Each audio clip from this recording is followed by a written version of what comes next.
अस्सलाम वालेकुम। उम्मीद है आप लोग ठीक हैं, खैरियत से हैं। अल्लाह पाक आपकी ज़ात को खुश रखे, अपने हिफ्ज़ व अमान में रखे, आपका साया आपके बच्चों पर कायम रखे। हमारी दुआएं हमेशा आपके साथ हैं। गुजारिश जो आपसे की जाती है कि चैनल को सब्सक्राइब करें, बेल आइकन को प्रेस करें और ज़्यादा से ज़्यादा व्हाट्सएप ग्रुपों में इसका लिंक शेयर करें और अपनी राय का इजहार ज़रूर किया करें। जो भी वीडियो का हिस्सा होता है या कोई ऐसी चीज़ जो आप शेयर करना चाहते हैं, कमेंट बॉक्स में ज़रूर राय का इजहार करें। पाकिस्तान सलामत रहे, ताक़यामत रहे, ताक़यामत रहे, सलामत रहे, जिंदाबाद और हमेशा जिंदाबाद। इस हमेशा जिंदाबाद से जिनको तकलीफ होती है वो आप बेहतर जानते हैं। रियासत मजीद हार्ड होती जा रही है और इसी में रियासत की बका है, वरना दुश्मन की पाकिस्तान में प्रैक्टिस बहुत सरगर्म है।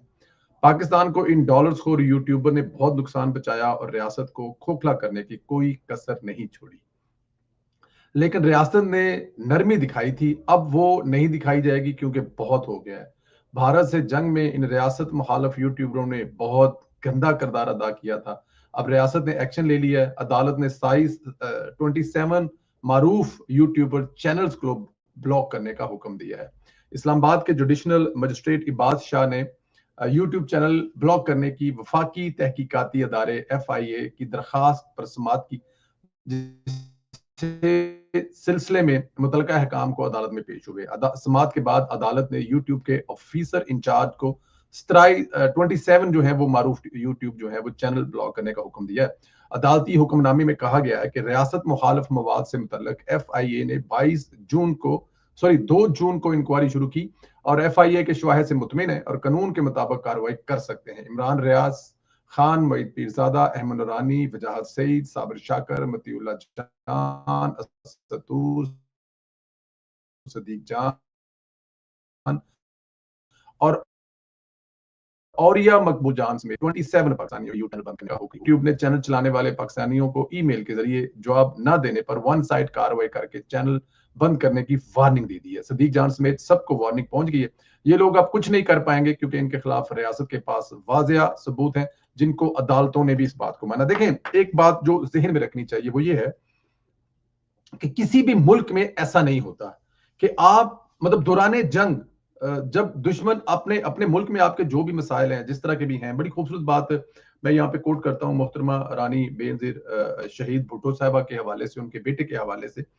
तरबियत शायद उनकी ऐसी थी कि वो अमेरिका में जब उनसे इमरान खान के बारे में सवाल किया गया तो उन्होंने कहा नहीं, यहाँ पर नहीं, अपने मुल्क में हम जो मर्जी करें, क्योंकि इस वक्त मैं एक दूसरे मुल्क में बैठा हूं और यहाँ बैठकर मैं अपने किसी दूसरे अपोजिशन लीडर या अपने सियासी मुखालिफ के बारे में कोई ऐसी बात नहीं करूंगा। ये वो ट्रेनिंग थी।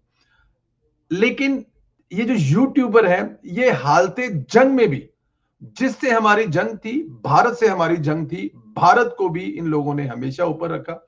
हर जगह पे ये बताते रहे, कहीं बताते रहे कि पाकिस्तान की फौज के पास असला नहीं है, कहीं बताते रहे कि हमारे जनरल इस काबिल नहीं है जंग न लड़ सके, कहीं ये बताते रहे कि भारतीय असला जो है वो बड़ा टॉप का है, भारतीय जो टेक्नोलॉजी है वो पाकिस्तान अफोर्ड नहीं कर पाएगा। मतलब दौरान जंग इन्होंने पूरी कोशिश की कि अपने मुल्क जहां से ये खाते हैं, जहां से ये पीते हैं और जिस पासपोर्ट पे ये ट्रेवल करते हैं उसका।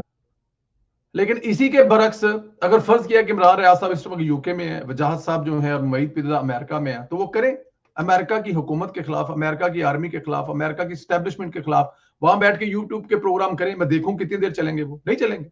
आपने देखा इंग्लैंड में मतलब कि कितने ARY को जुर्माने हुए हैं, कितने दूसरे चैनल को जुर्माने हुए। अभी रिसेंटली PTI के एक जो रुकन है, PTI के जो ओहदेदार हैं, वो मुर्तजा शाह से केस हारे हैं सिर्फ कानून पर अमल दरामद ना होने की वजह से, और रियासत का नरम रवैया इन लोगों को बदमाश बनाया हुआ था। नरम, अब मैं बिलीव करें कि मैं कभी, मुझे खुदा ना करे ऐसा चांस मिले कि हॉलैंड में जाते हुए कभी कुछ ऐसी वजह हो जाए ना, ये पुलिस जो इनकी है किसी को पकड़ती है ना, तो जिस जालमाना तरीके से बंदे को दबोचती है, जमीन पर लटाती है, इसकी जो सड़कें हैं ना, सड़कें कम, ये पत्थर की बनी हुई है और पत्थर भी इन पे वो लगा हुआ है, पता नहीं कितने सौ साल पुराना लगा हुआ है। ये उसके ऊपर लिटाकर दोनों हाथ पीछे से कसकर हथकड़ी लगाने के बाद ये जो आपकी गर्दन है, यहां पे घुटना रख के पुलिस वाले बैठे होते हैं। और हमारे मुल्क में तो ऐसा कोई कंसेप्ट ही नहीं है। हमारे मुल्क में बड़ा जुल्म और सितम बताया जाता है कि पुलिस कर रही है, और ये वो रियासत है जो रियासत कानून पे अमल दरामद के लिए कोई कंप्रोमाइज नहीं करती है, कोई जगह पे नहीं छोड़ती। लेकिन पाकिस्तान को तो इन्होंने खाला जी का वाड़ा बनाया हुआ है। पाकिस्तान ना हुआ मतलब कि वो मंदिर का घंटा हुआ, जो आया बजाकर चला गया। लेकिन देर आए दुरुस्त आए, ये एक बेहतरीन कदम है। ये जो प्रोपोगंडा, अच्छा मजे की बात है, प्रोपोगंडा करके डॉलर भी कमाते हैं साथ में। मतलब कि आप ये देखें कि कर किस लिए रहे हैं, सिर्फ चंद पैसों के लिए। अब देखिए सदीक जान जो है, उनको $20,000 आता था जी, मेरे मतलब कि $25,000 उनका आधा हो चुका हुआ है। ठीक है ना जी, यूट्यूब ने अपनी पॉलिसी चेंज की है, तो कुत्ते, सॉरी मेरे मुंह से वैसा लफ्ज निकल गया, ये तो झूठ बोलते इसलिए, ये तो रंगबाजी और ड्रामा ही डॉलरों के लिए करते हैं और लोगों को गलत मैसेज दे रहे हैं, लोगों को गलत वो चीजें पहुंचा रही है जो बनती नहीं है, तो उन्होंने भी इनके पैसे आधे किए हुए। बट एनी हाउ, ये देर वाला है लेकिन दुरुस्त है। उम्मीद है कि रियासत जो है इस पर कोई कंप्रोमाइज नहीं करेगी। आजाद सैयद साहब जो है वो एक अच्छे सहाफी समझे जाते हैं, बड़े सहाफी समझे जाते हैं। उन्होंने एक अजीब बोंगी मारी थी कि आसफ जरदारी को हटाया जा रहा है। जब इसकी तरदीद हुई तो फिर दावा किया कि मेरी कोई खबर गलत साबित नहीं हुई है। आजाद सैयद ने पुरानी खबरों का हवाला दिया, लेकिन फिर आजाद सैयद की कुछ खबरों को निकाला गया, उनको खंगाला गया और वो झूठी साबित हुई। आजाद सैयद ने दावा किया था कि साबिक DG ISI general Nadeem Anjum को अमेरिका में सफीर तैनात किया जा रहा है, और वो खबर अब तक के मुताबिक झूठी है। अभी तक वो हमें किसी जगह पे अमेरिका में नजर नहीं आए। इस तरह के कोई और दावे हैं वो भी झूठे हैं। इस तरह वाने सदर ने भी मसूफ की जो है वो झूठा साबित किया। और असल बात यह है कि सबको डॉलरों की लग लगी हुई है। ये मैंने पिछले वीलॉग में कहा था कि ये अपने अपने अदारों में ये काम क्यों नहीं करते, जिन अदारों में ये मुलाजिम है उनके टीवी चैनल पर बैठ के ये खबरें क्यों नहीं देते। अदारा है ना, तो बैठे, मतलब कि हमें भी तो पता लगे कि यार किसी क्रेडिबिलिटी वाली जगह पे बैठ कर ये कर रहे हैं। यूट्यूब पर बैठकर जो मर्जी कर ले। अभी प्रेसिडेंट हाउस से उस मीटिंग के बारे में जो उसके विजुअल है, जो उसकी प्रेस रिलीज है, वो सोशल मीडिया पर शेयर की गई है, जिसके बारे में वो फखर दुरानी साहब कह रहे थे कि ऐसी एक गुप्त मीटिंग हुई है जिसमें 3 फौजी अफसर और 2 सिविलियन थे, 5 लोग थे। तो वो जो पांचों वाली मीटिंग है अभी मैंने देखी है प्रेसिडेंट हाउस से, वो ट्वीट हुई है। अंदाजा करें बंदा किस पे एतबार करे और क्या एतबार करे कि भाई आप किधर से चीजों को कहां लेके जा रहे हैं, कैसे मिला रहे हैं। आपको यूट्यूब के लिए चैनल, और बड़े बड़े देखें, फखर दुरानी साहब या आजाद सैयद साहब आज से सहाफत नहीं कर रहे हैं। ये मेरा ख्याल है बचपन से सहाफत कर रहे हैं, इनकी जिंदगियां गुजर गई हैं सहाफत में और बड़ी क्रेडिबिलिटी सहाफी है। और इनके इनके क्रेडिट पर बड़ी बड़ी स्टोरियां हैं, इन लोगों ने बड़ी बड़ी स्टोरीज की हुई। पिछले दिनों वो परवेज मुशर्रफ वाली खबर भी जो वो लेना चाहते थे आजाद सैयद साहब, तो वो आमिर इलियास राणा साहब ने कहा नहीं, ये भजनों मैं दी थी। मतलब तो थोड़ा सा ख्याल कर लेना चाहिए, आपकी क्रेडिबिलिटी जो है, इस वजह से मैं सुनता हूँ, मेरे जैसे कई और आप लोगों को सुनते हैं। खैर, इधर इमरान खान के सारे कार्ड फेल हो गए, बुढ़ी कार्ड फेल, भैन कार्ड फेल, भरा तो है कोई नहीं, मतलब पार्टी कार्ड फेल, स्टैब्लिशमेंट, मतलब जो जहान के कार्ड थे सारे फेल हो गए। आखिर मजबूरन बेटे को मैदान में उतारना पड़ा और बेटा कार्ड खेलना पड़ा। इसने अब्बू कार्ड प्ले करना शुरू किया है, रोना धोना शुरू किया है कि मेरे अब्बू इतने साल से जेल में है। लेकिन बेटा ये नहीं बता रहा कि अदालतों ने सजाएं दी हैं, अदालतों में चोर साबित हुए हैं, और जो चोरी की सजा है उसमें, बल्कि वो घड़ी चोर वाली बात मैं नहीं करूंगा, दोस्त गुस्सा कर जाते हैं। अलकादर ट्रस्ट में करप्शन केस पर जेल भेजा गया। पीटीआई हर कार्ड नाकाम होने के बाद ये कार्ड मैदान में लाई है। अब देखना यह है कि ये जो अब्बू कार्ड है ये ज्यादा चलता है कि नहीं चलता, क्योंकि अब्बू कार्ड को चलाने की कोशिश की लेकिन असल में ये शायद चल जाता अगर बेटा जो है वो अगर पाकिस्तान में होता। और जिस तरह मरियम नवाज ने अपने वादर के लिए बाहर निकली थी, नजर आया था, उन्होंने एक तहरीक चलाई, उन्होंने लोगों में गई, लाखों लोगों को मोबिलाइज किया, तो समझ आई।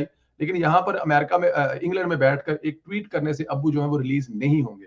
और अब्बू जो है वो मतलब के वैसे भी अगर देखा जाए तो वो कोई वहां पर सरीना होटल में नहीं है जो उनको आपसे बात नहीं करवाने दी जा रही। वो जेल में सजा काट रहे हैं, और जेल में सजा जो काट रहे हैं वो जराइम है जो उन्होंने किए हुए हैं, उनकी वो सजा काट रहे हैं। बट एनी हाउ, आप बेटे हैं, हमें आपसे हमदर्दियां हैं। आपके बाप के दौरे हुकूमत में उस वक्त के जो कैदी थे नवाज शरीफ साहब, उनकी बीवी जो आखिरी सांसें ले रही थी, उनसे भी बात नहीं करवाने दी थी। मैंने कहा हल्का सा याद करवा दूं, लेकिन फिर भी हमारी हमदर्दियां आपके साथ हैं। और मैं तो इस हक में भी हूं कि जो इमरान खान साहब के राइट हैं, वो जो एक कैदी के राइट होते हैं, वो जरूर देने चाहिए हुकूमत को, वो राइट नहीं भूलने चाहिए। मरियम नवाज की टीम, मैं बिलीव करें कि कुछ वजीरों के नाम ऐसे हैं कि उनकी उनकी कारकर्दगी दिल बड़ा खुश होता है। जो वादे कर रहे हैं वो मरियम नवाज ने जो इलेक्शन में वादे किए, मैंने आपको अक्सर बताता हूं कि मरियम नवाज के इलेक्शन कैंपेन के साथ उनके साथ काम करने का मौका मिला। हर जलसे पर जाकर हर जलसे को कवर किया, हर जलसे को कैप्चर किया, ट्वीट किए।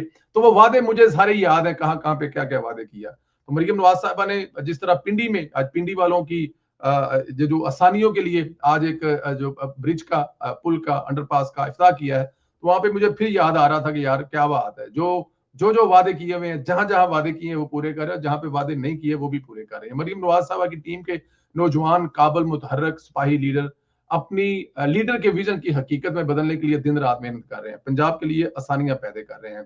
बड़े वजीर हैं, किस किस का नाम लूं? राणे सिकंदर का नाम लूं मैं, और क्या मलिक सुहेब भर्त का नाम लूं मैं, सेहत के दोनों जो वजीर हैं उनका नाम लूं, जिशान मलिक का नाम लूं, या किस किस का नाम लूं? मलिक सुहेब भर्त भी उनमें से एक है जो दिन रात मेहनत कर रहे हैं। अब तक जो मरियम नवाज की कारकर्दगी, जो मरियम नवाज किसी जगह पे जाके पेश करते हैं, या आप नहीं कहते जब जिसकी जगह पे सीवी दी जाती है, तो मरियम नवाज जब अवाम के पास जाती है तो अपनी सीवी देती है, तो उसमें सड़कों की जो लंबाई की एक तादाद है वो बताती है कि कितने हजार किलोमीटर जो है, और पिछले एक साल में कितने अंडरपास जो है, पिछले एक साल से कितने पुल जो है बनाए हैं।